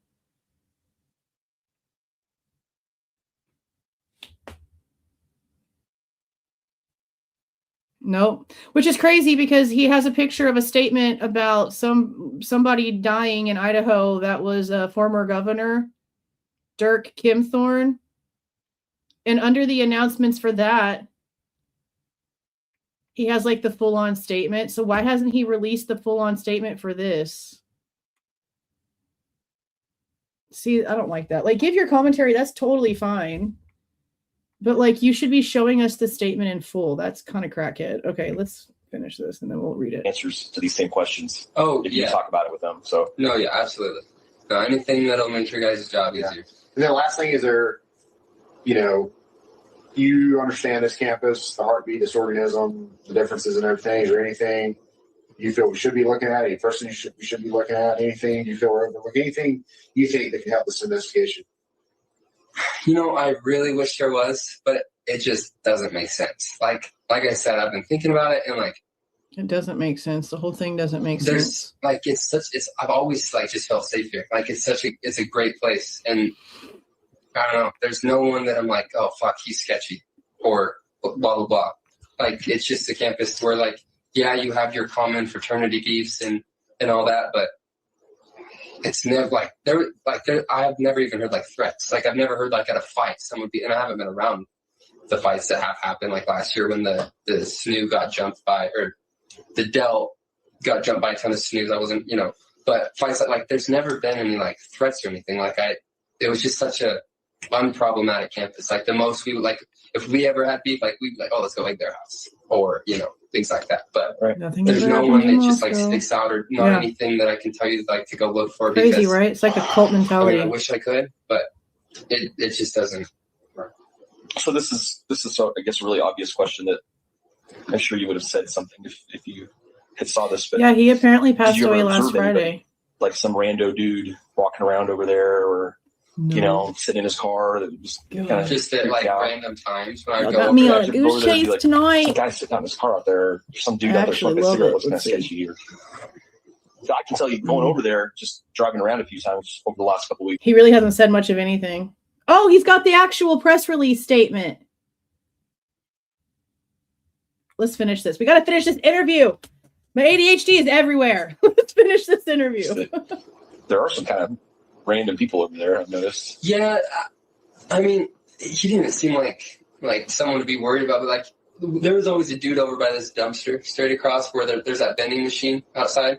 I mean, he would always be out there smoking a cigarette, but I never got like a sketchy vibe, I guess. Like I never was like, I don't know, because like just that area, it's just like it's filled with college kids who are drunk, right? Like the walk between the whites in Xana's place, there's that back stairway. So they must have sent this statement to like all of the mainstream people, not just Kevin Fixler. Like it was so dark, but like you just never felt like unsafe.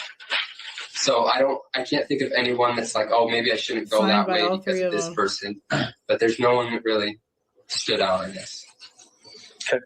So, a couple more. But I want to put some context to this question before I ask it so you understand why I'm asking it. Once we do catch a killer, which hopefully we do, the defense is always going to try to point fingers elsewhere, right? So everybody we talk to, we need them to tell us what their alibi is. I was telling you, he was getting ever heard of the term of alibi? Yeah. So alibi is basically, we need to know where you were so it couldn't be you. So don't get offended by that question, but understand that's something we've got to get from everybody. So can you just plainly state what your alibi was, where you were when this all occurred that evening? Yeah, so it was my little brother's parents' weekend over at WSU. Okay. So I took off Friday around, I want to say I got over to Pullman at my brother's place at 2 or 3. Parents were there. My little brother had to take some tests or whatever. But he finally got back, met up with us. So I was in Pullman the entire weekend, and that was at the dorms. And I got back here at around 11 o'clock, and it's actually really sad because I came in here expecting to see Ethan playing video games because he's usually in here. And I was like, oh, he's not in here. So I was like, all right, I'm going to I have a spare bed because I lived in a 6-man last year, and with my 1-man, I just left my bed over the summer. So now, like, I like to put people up because I have my 1-man. So I'm like, oh, I'm going to throw the bed down in here, pillow here, throw a show on, like lazy Sunday, how they usually wear. But I'm like, no, I can't do that. Ethan's going to come play video games soon. And he just never came. And then I was sitting in here, and then came in and told me the news that he had gotten a call and someone said that Ethan and Xana were found unconscious, blah, blah, blah. But yeah, I was in Pullman the entire weekend. Right till 11 a.m. Sunday. Right, yes. Do you have any issues if we come back and ask you for a DNA sample? No. Interesting that he was in Pullman. I mean, as far as like, I don't know how DNA all works, but like I've obviously partied in that house. So like, is that a thing that like? No, you wouldn't have to worry about it. The DNA sample is just, so when you do fingerprints, you do what's referred to as elimination fingerprints, right? So when you have DNA samples, fingerprints, you say, okay, we know this guy couldn't have done it. You're in Pullman all weekend. If your DNA shows up, said, oh, that's his DNA, we don't throw that out. Type stuff. Oh, okay. So we're gathering DNA just in case. Yeah. No, way that he put that. Would I have to drive back up to Moscow for that? No. I wouldn't. No. Okay, just as far as roads go. I wouldn't worry about that. I don't think that's something we're going to ask you for, but we appreciate you being willing to offer it. Interesting.